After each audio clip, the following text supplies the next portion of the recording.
सामने लाल किला, एक तरफ चांदनी चौक और इसके बगल में ही है एक मंदिर जिसका रंग भी लाल है और नाम भी लाल मंदिर। लेकिन अगर इतिहास में बैक गियर लगा के अगर हम पीछे चलें तो पाएंगे कि हमेशा इसका ये नाम नहीं था, बल्कि इसके नाम बदलते रहे हैं। दोस्तों, आज बात करेंगे चांदनी चौक में स्थित लाल जैन मंदिर की, जो लाल किले के ठीक सामने है। बात उस समय की है जब शाहजहां ने आगरे से राजधानी को दिल्ली में शिफ्ट करने का फैसला किया, तो उन्होंने जैन और अग्रवाल व्यापारियों को भी यहाँ पर आने और बसने के लिए इनवाइट किया, क्योंकि एक शहर को बसाने के लिए वहाँ व्यापार का होना बहुत ज़रूरी होता है।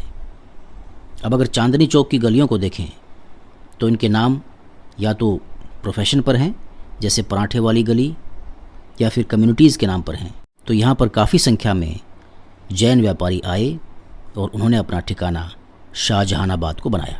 सबसे ज़्यादा जैन और अग्रवाल यहाँ पर जहाँ रहते हैं उस एरिया को कहते हैं धर्मपुरा। आप देखेंगे कि इस एरिया में काफ़ी संख्या में जैन मंदिर आपको मिलेंगे, जो कि बहुत खूबसूरती से बने हुए हैं।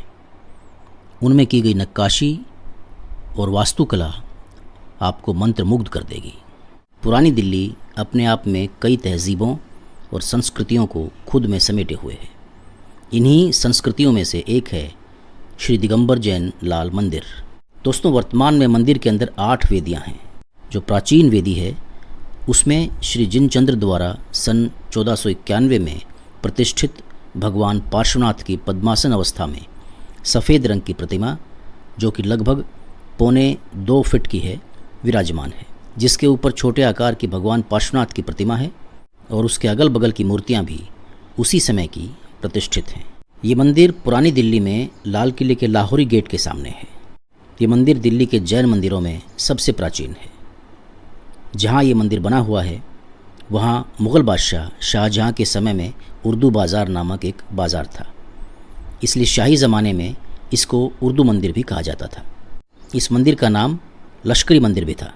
कहते हैं कि शाही फ़ौज के एक जैन अफसर ने एक टेंट में अपने दर्शन पूजन के लिए एक तीर्थंकर पार्श्वनाथ की प्रतिमा रख ली थी।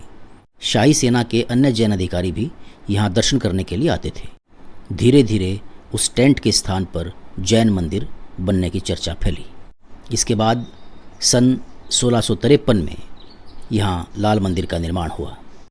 केंद्रीय स्थान पर होने तथा कुछ दैवीय चमत्कारों के कारण इस मंदिर की मान्यता फैलने लगी।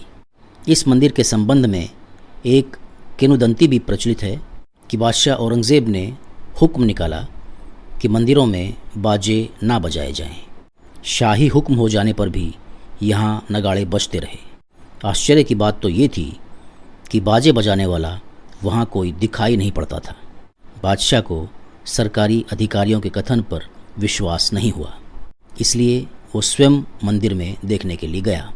तब उसको इस पर विश्वास करना पड़ा।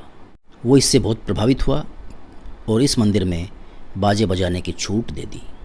श्री दिगंबर जैन मंदिर के संबंध में और भी कई इस प्रकार की आश्चर्यजनक किंवदंतियाँ कही और सुनी जाती हैं।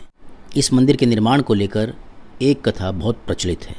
कहते हैं कि श्री दिगंबर जैन नया मंदिर यानी वर्तमान ढांचा, इसके निर्माता राजा हरसुख राय हिसारवासी लाला हुकूमत राम के सबसे बड़े पुत्र थे।